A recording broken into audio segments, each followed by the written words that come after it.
ሰላም ለእናንተ የተወደዳችሁ የጄኤምኤም ቴሌቪዥን ተመልካቾቻችን ከጄኤምኤም ቴሌቪዥን የመረጃ ሰዓት ላይ እንገኛለን። መረጃዎችን መነግራችሁ ላይ ሳሙኤል ነኝ። በቅድሚያም አርዕስተ ዜና። የአዲስ አበባ ቅዱስ የወንጌል አገልግሎት ቤተክርስቲያን የ3 ቀን የምስጋናና የባርኮት መርሃ ግብር አካሄደች። ኢንተርፖል ኢትዮጵያ በሳይበር ጥቃት ቀዳሚ ኢላማ ከሆኑ የዓለም ሀገራት ተርታ መመደቧን አሳወቀ። ከውጭ በሱዳን ሁሉም ግዛቶች የኮሌራ በሽታ መስፋፋቱ ተነገረ። በየዓመቱ በዓለም ዙሪያ 3 ሚሊዮን ሰዎች ደህንነቱና ጥራቱ ባልተጠበቀ ሕክምና ህይወታቸውን ያጣሉ ተባለ። እንድትከታተሉ ያጋበዝኩ ዝርዝር መረጃዎችን እነግራችኋለሁ።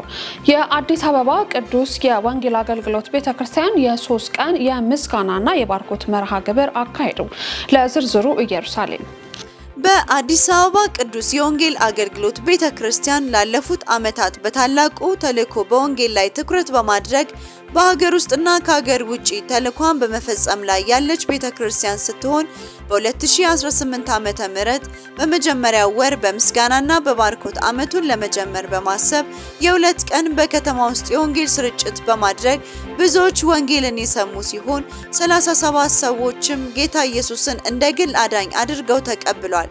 ለ3 ተከታታይ ቀናትም የኮንፈረንስ መርሃ ግብር ተካሂዷል። በእነዚህ ቀናቶችም የቦሌ ክፍለ ከተማ ወረዳ 5 አስተዳደር የሆኑት አቶ አሸናፊ ካሳና ዋና አፈ ጉባኤ አቶ ዘላለም ተስፋዬ የሴቶችና ህፃናት ማህበራዊ ጉዳይ ጽህፈት ቤትና አባገዳ በተገኙበት ከ70 በላይ ለሚሆኑ ህፃናት እናቶችና አባቶች የማዕድ ማጋራትና የዘይት የዱቄትና የአልባሳት ድጋፍ ተደርጓል።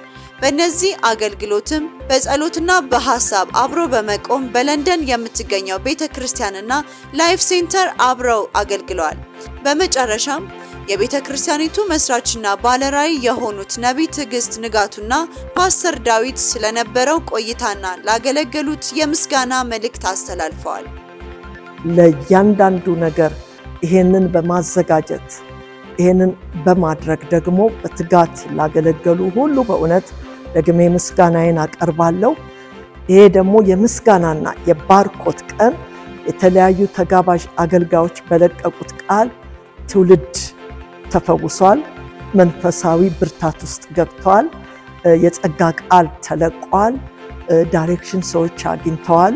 መንገዳቸውን በምን በኩል እግዚአብሔር ሊያቀናላቸው እንዳለ የሰማይ የስልጣን ቃል ተለቋል።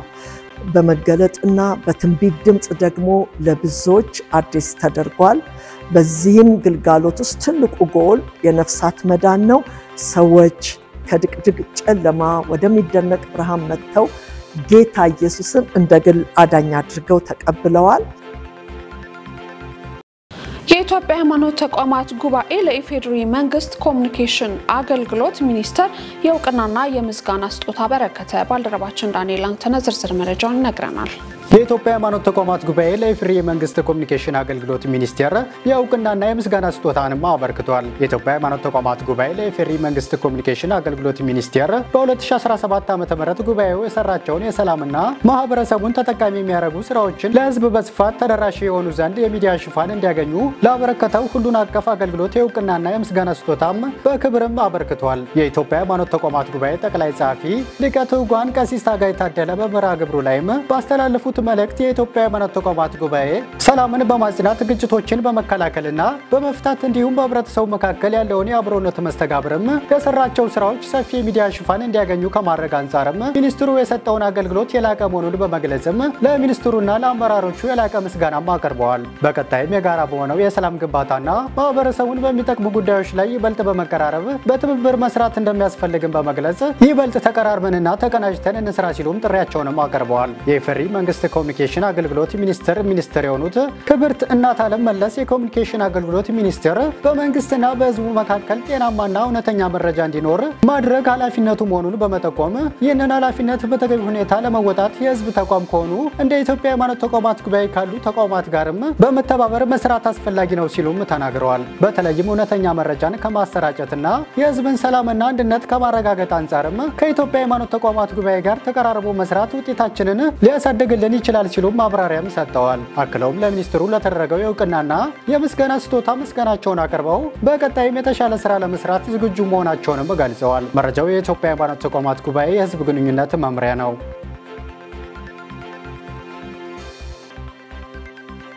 ከ8000 በላይ የልብ ህሙማን ታማሚ ህፃናቶችን ለማገዝ የአደባባይ ሩጫ ሊካሄድ ነው ተባለ።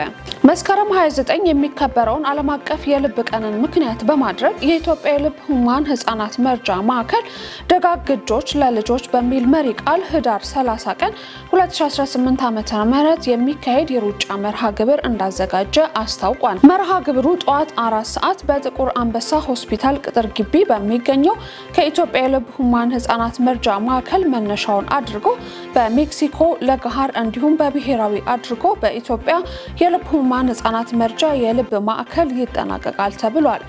የሩጫው ዓላማ ከ8000 በላይ የልብ ታማሚ ህፃናትን ማገዝ ሲሆን የሩጫውን መርሃ ግብር ደጋግ ልቦች እንዲሳተፉበትም ተጠይቋል። የማዕከሉ ዋና ስራ አስኪያጅ አቶ ህሩይ አሊ በሰጡት መግለጫ በአሁኑ ሰዓት በማዕከሉ ከ8000 በላይ የልብ ታማሚ ህፃናት ወረፋ በመጠበቅ ላይ የሚገኙ ሲሆን በየዓመቱ 1300 ያህል አዳዲስ ታካሚዎች ወደ ተቋሙ እንደሚመጡም ተናግረዋል።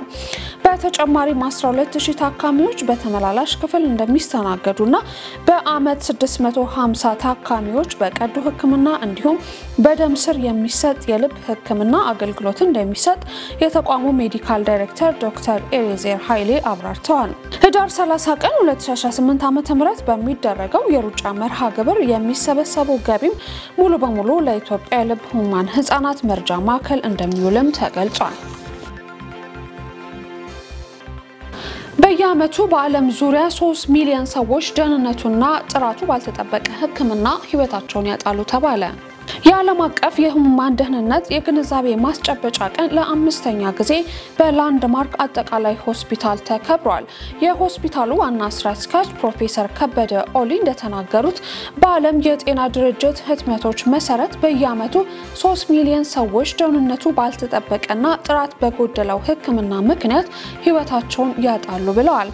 እስከ 2.6 ሚሊዮን የሚሆኑ አብዛኛው ሞት የሚከሰተው እንደ ኢትዮጵያ ባሉ አነስተኛና መካከለኛ ገቢ ባላቸው ሀገራት እንደሆነም ጠቁመዋል።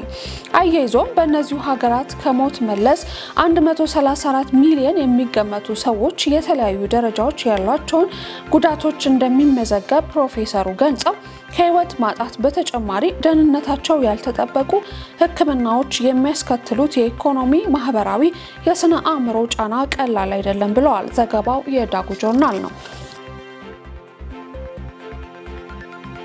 ኢንተርፖል ኢትዮጵያ በሳይበር ጥቃት ቀዳሚ ኢላማ መሆኑ በዓለም ሀገራት ተርታ መመደቧ ተገለጸ። ኢንተርፖል ባወጣው የአዲስ ሪፖርት መሰረት ኢትዮጵያ በ2024 ዓ.ም በሳይበር ጥቃቶች ከዓለም አቀፍ ደረጃ በላቀ ሁኔታ ኢላማ የተደረገች ሀገር መሆኗ ተገልጿል። ይህ ግኝት ሀገሪቱ በምትከተለው ፈጣን ዲጂታል ለውጥ ወቅት የተጋረጡባትን ከፍተኛ የሳይበር ደህንነት ፈተናዎች አጉልቶ አሳይቷል። በኢንተርፖል አፍሪካ የሳይበር ስጋት ግምገማ ሪፖርት 2025 ውስጥ የተካተተው ይህ መረጃ ኢትዮጵያ በዓለም ደረጃ በማልዌር መገኘት ቀዳሚ መሆኗን ያመለክታል። ሪፖርቱ እንደሚገልጸው የኢትዮጵያ ወሳኝ መሰረተ ልማቶች፣ መንግስታዊ ተቋማትን፣ የፋይናንስ አገልግሎቶችና ዋና ዋና የልማት ፕሮጀክቶችን ጨምሮ ተደጋጋሚና ውስብስብ የሳይበር ስጋቶች እየገጠሟት ነው። እነዚህ ጥቃቶች የሞባይል ባንኪንግ፣ የኢ-ኮሜርስ እና የኦንላይን ህዝባዊ አገልግሎቶች ፈጣን መስፋፋትን ተከትሎ የመጡ መሆናቸውም ተመላክቷል። ሪፖርቱ የኢትዮጵያን ዲጂታል የወደፊት እጣ ለማስጠበቅ መንግስታትን የግል ዘርፉንና ሲቪል ማህበረሰቡን ባሳተፈ ዘላቂ ባለብዙ ዘርፍ ጥረቶች እንደሚደረጉ ጥሪ አቅርቧል መባሉን ካፒታል ጽፏል። እየተከታተላችሁ ያላችሁት ከጄኤምኤም ቴሌቪዥን ወደ እናንተ እየደረሰ ያለው መረጃዎቻችን ነው። ወደ ውጪ መረጃ አልፋለሁ። በሱዳን ሁሉም ግዛቶች የኮሌራ በሽታ መስፋፋቱ ተነገረ። በሱዳን በሱዳን የተቀሰቀሰው የኮሌራ በሽታ በሁሉም ግዛቶች መስፋፋቱ ሲገለጽ የቀጠለው የዝናብ ወቅት ደግሞ የበሽታውን ስርጭት ከዚህም እንዳይጨምረው ተሰክቷል። በዓለም ጤና ድርጅት የሱዳን ተልዕኮ መሪ ሼብሊ ሳህበኒ ኮሌራ ሱዳን ባሏት በሁሉም 18 ግዛቶች መስፋፋቱንና በ133 አካባቢዎች መስፋፋቱን ገልጸዋል። በሽታው በሐምሌ ወር 2024 ሪፖርት ከተደረገበት ጊዜ አንስቶ ከ105,000 በላይ ሰዎች በሱዳን መያዛቸውንና ከ2600 በላይ ሰዎች መሞታቸውም ተነግሯል። ሳህባኒ በበሽታው የሚያዙ ሰዎች ቁጥር በአንዳንድ ቦታዎች መቀነሱን አንስተው ሰዎች በተፈናቀሉባቸው አካባቢዎች ግን በሽታው ከዝናብ ጋር ተያይዞ የሚያያዙ አዳዲስ ሰዎች እየጨመሩ ነው ብለዋል። የውሃና የኤሌክትሪክ መሰረተ ልማቶች ከመውደማቸው በተጨማሪ 80% የሚሆኑት የጤና ተቋማት በጦርነቱ መውደማቸው ትልቅ ችግር ሆኗል ሲባል ሰዎች የምግብና የሕክምና ድጋፍ እያገኙ አይደለምም ተብሏል። በበሽታው በሱዳን በተጨማሪ የሱዳን ስደተኞች በሚገኙበት የቻድ የስደተኞች ጣቢያም ተከስቶ የሰዎች ሕይወትን ቀጥፏል። የተመድ የሰብአዊ ድጋፍ ማስተባበሪያ ለኮሌራ በሽታ የ50 ሚሊዮን ዶላር ድጋፍ ያስፈልጋል ቢልም የተገኘው ድጋፍ 16% ብቻ ነው ተብሏል። መረጃውን ከቲክቫህ ማጋዚን ወሰድ ነው።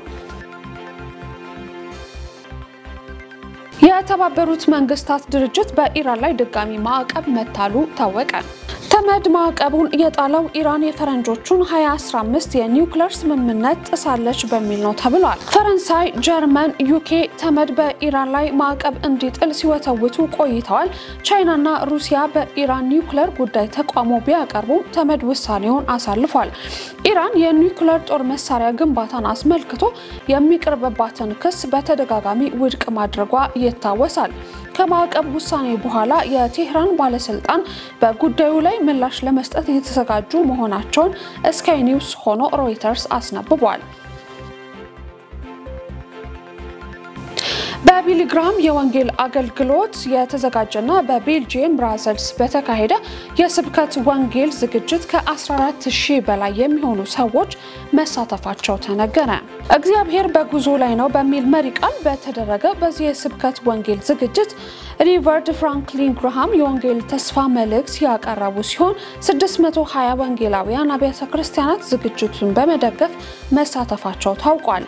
ለሰሙት ወንጌል ምላሽ በመስጠት በመቶዎች የሚቆጠሩ ሰዎች የዘላለም ሕይወት ተካፋይ ስለሆኑ እግዚአብሔርን እናመሰግናለን ሲል ከዝግጅቱ መጠናቀቅ በኋላ በቢሊግራም የወንጌል አገልግሎት በማህበራዊ ሚዲያ ላይ መልእክት አስተላልፈዋል። ለብዙ አስርተ ዓመታት በቋንቋና በባህል በጥልቅ በተካፈለች ቤልጂየም በአንትወርፕ እና ዋተርሉ ከተሞች የመጡ 14000 የሚበልጡ ተሳታፊዎች ከፍራንክሊን ግርሃም ጋር በአንድ ድምጽ ሆነው በቤልጂየም ተስፋ ፌስቲቫል ላይ እግዚአብሔርን ሲያመሰግኑ ማየት አስደሳች ነው ተብሏል።